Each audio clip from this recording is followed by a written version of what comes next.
morning, Bucknutters. Welcome to the Bucknuts Morning 5 here on Monday, October 3rd, 2016. I am Dave Biddle. Very happy to be joined by Steve Helwagen. Steve, Ohio State just continues to exceed expectations, and I had very lofty expectations for this team coming into the year. I thought they would make the college football playoff, but I did think they would lose a game. I picked them to go 12-1 and make the college football playoff, but I now think they're going to go undefeated and make the playoff. But just the point of the matter is these guys just, whatever expectation you might have had for this team coming into this year, if you're a fan or media member, whoever it might be, I just think the Buckeyes have just flown past any expectations, and it's just been, at least one-third of the way through the regular season. It's been a lot of fun to watch, Steve. Yeah, I would agree with you, Dave. I was sitting there watching the game as the touchdowns just continued to rain out of the sky, one after another. And, this team's averaging almost 57 points a game. Now, granted, have they played a quality defense yet? I don't know that they have. Indiana is much improved defensively, so maybe we'll get a little better sense this week. But again, honestly, 8 different guys score touchdowns, 12 different guys catch passes.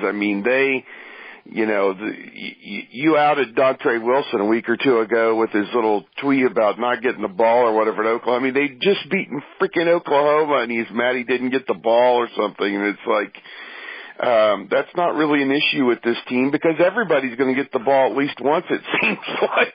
So it's up to you, babe, on what you're going to do with it. So, and this defense, they've given up 2 touchdowns and 3 field goals defensively in 4 games. That's pretty amazing. And they just basically slammed the door. Poor Rutgers. They just kind of climbed into the fetal position. After that first drive, they got 32 yards, and after that, they didn't accomplish much of anything. And, ran 3 plays in Ohio State territory. 3 plays, let alone try and score. They didn't even make it to the Ohio State 40-yard line, Dave. That's pretty amazing.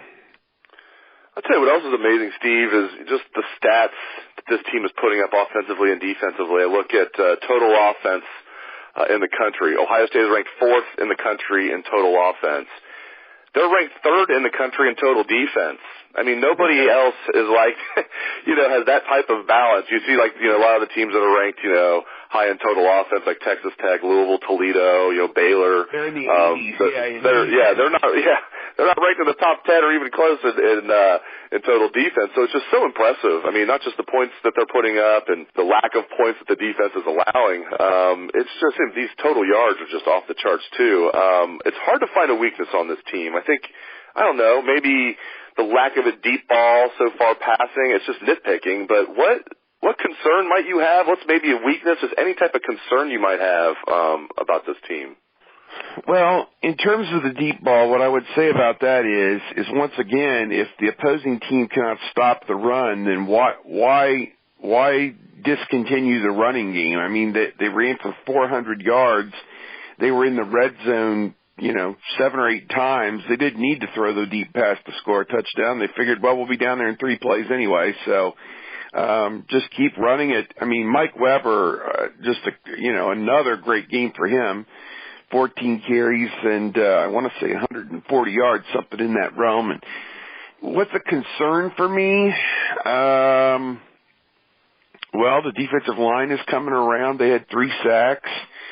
Haven't seen a lot out of Sam Hubbard. Haven't seen a whole, I know Raekwon McMillan's a great player.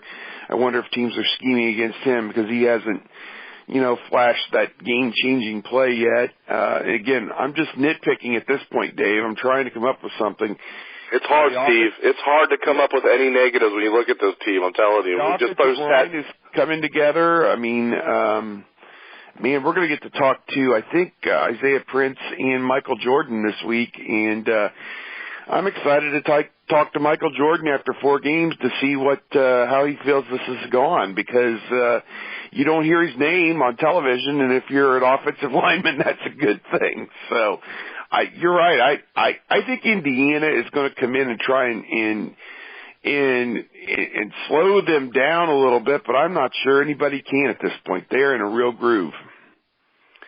Indiana has played Ohio State tough throughout the Urban Meyer era so far. All 4 years, it's maybe the exception of 1 year, but in 2013 in Columbus, the Buckeyes won 42-14. But all the other games have been, relatively close. Of course, the Hoosiers come in to the Horseshoe this Saturday, 3:30, coming off a huge win. Overtime at Michigan State, or not at Michigan State, it was in Bloomington, but that was a lot of fun to watch, just Indiana with that huge upset. And this is an improved Indiana team.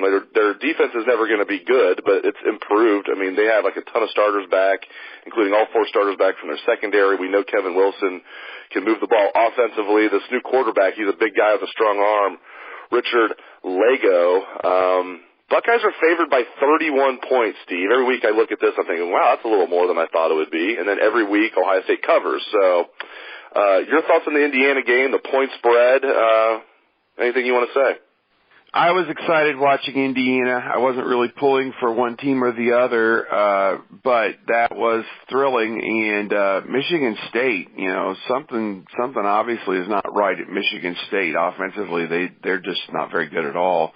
Indiana, I mean, they won the game on a deflected field goal in the second overtime or something. I mean, it was or first overtime, I don't know. I saw so much. Well, that Bishop Gorman got me all confused with that 3 or 4 overtime game that they played Friday night. But at any rate, great win for them. Their defense in recent years, has typically given up 33 to 38 points and close to 500 yards.